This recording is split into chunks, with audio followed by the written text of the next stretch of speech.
रात का सन्नाटा पूरे गांव पर छा गया था। चंद्रमा की हवेली की छाया और भी डरावनी लग रही थी। ये हवेली वर्षों से वीरान पड़ी थी और कोई भी वहां जाने की हिम्मत नहीं करता था।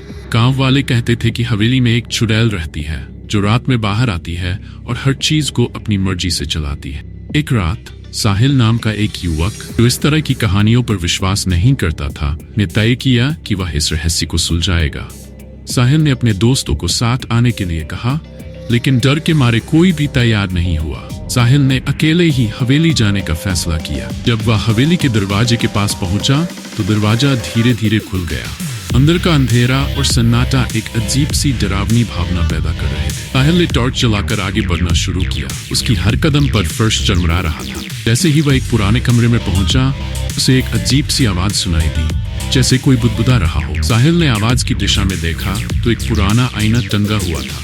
अचानक आईने में एक धुंधली आकृति दिखाई देने लगी। साहिल ने ध्यान से देखा तो वह वही चुड़ैल थी जिसके बारे में गांव वाले कहते थे। चुड़ैल की आंखें लाल थीं और उसके बाल बिखरे हुए थे। साहिल के रोंगटे खड़े हो गए। वह डर के मारे पीछे हटने लगा, लेकिन आईने की आकृति ने अचानक जोर से चीख मारी। साहिल को लगा जैसे उसके कानों में कोई तेज आवाज गूंज रही हो। वह दौड़कर बाहर भागना चाहता, लेकिन जैसे ही वह मुड़ा, दरवाजा अपने आप बंद हो गया।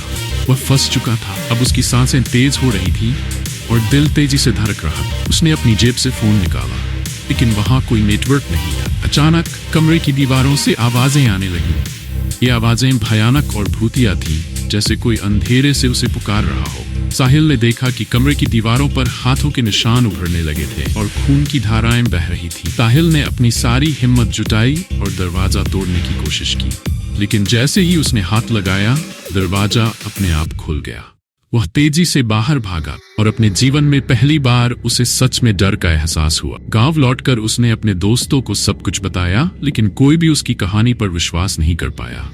साहिल अब समझ चुका था कि कुछ रहस्य ऐसे होते हैं जिन्हें छेड़ना नहीं चाहिए। उस रात के बाद से साहिल कभी भी हवेली की ओर जाने की हिम्मत नहीं कर पाया और गांव वालों के अनुसार वह चुड़ैल अब भी वहां रहती है, इंतजार करती है कोई और उसकी दुनिया में कदम रखे। यह कहानी एक रहस्यमय और भयानक अनुभव को दर्शाती है जो साहिल के जीवन को हमेशा के लिए बदल देती है।